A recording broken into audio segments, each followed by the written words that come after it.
dunia menyaksikan tanah yang tak pernah benar-benar tenang. Palestina, sebuah tempat suci tiga agama besar dunia, namun juga saksi dari penderitaan yang tak berujung. Pertanyaannya, bagaimana semua ini bermula?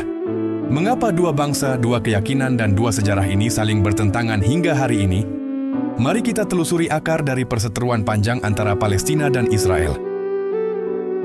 Berabad-abad lamanya tanah Palestina menjadi rumah bagi banyak bangsa. Bangsa Kanaan, Filistin, hingga keturunan Arab dan Yahudi. Mereka hidup berdampingan dalam satu wilayah yang subur, tanah yang diberkahi oleh banyak nabi. Namun segalanya berubah di awal abad ke-19, saat dunia mulai berguncang oleh perang dan politik penjajahan. Ketika Kekaisaran Ottoman yang menguasai Palestina selama ratusan tahun runtuh, Inggris mengambil alih wilayah itu melalui mandat Palestina setelah Perang Dunia Pertama. Tahun 1917, Inggris mengeluarkan Deklarasi Balfour, sebuah surat yang menyatakan dukungan untuk mendirikan tanah air bagi orang Yahudi di Palestina. Awalnya terdengar seperti janji politik biasa. Namun bagi rakyat Arab Palestina, ini adalah awal dari mimpi buruk.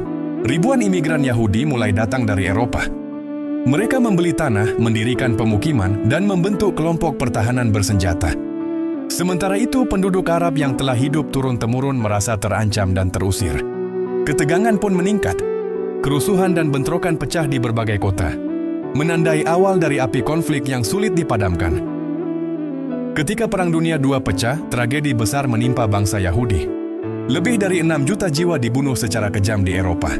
Dunia pun tersentuh dan banyak negara barat mendukung pendirian negara Yahudi sebagai bentuk penebusan dosa sejarah.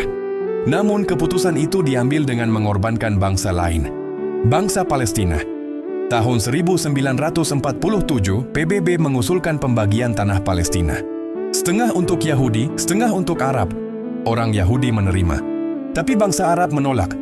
Mereka menilai pembagian itu tidak adil karena sebagian besar tanah yang subur justru diberikan kepada pendatang baru.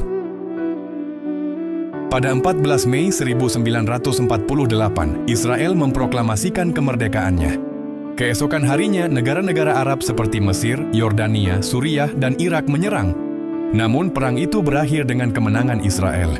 Wilayah Palestina yang tersisa semakin kecil. Ratusan ribu rakyat Palestina diusir dari rumah mereka, hidup sebagai pengungsi di negeri orang.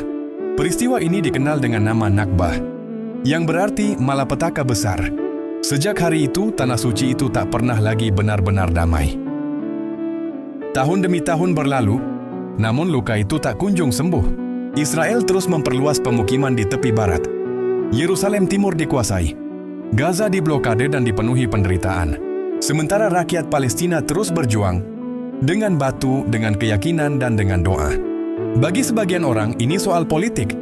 Namun bagi umat Islam, ini adalah soal tanah para nabi. Tanah suci yang diberkahi, tempat di mana Masjid Al-Aqsa berdiri. Saudaraku, setiap kali langit Gaza menyala oleh ledakan, ada doa yang terbang tinggi ke langit, ada air mata yang tak pernah kering. Mereka bukan hanya berjuang untuk tanah, tapi untuk martabat, untuk kebebasan, dan untuk hak hidup yang seharusnya dimiliki setiap manusia. Kita mungkin jauh dari Palestina, tapi doa kita tak pernah memiliki jarak. Mari kita panjatkan doa untuk saudara-saudara kita di sana. Ya Allah, tolonglah saudara-saudara kami di Palestina.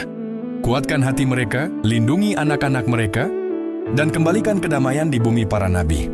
Karena sesungguhnya, setiap doa yang keluar dari hati yang ikhlas, takkan pernah sia-sia di sisi Allah.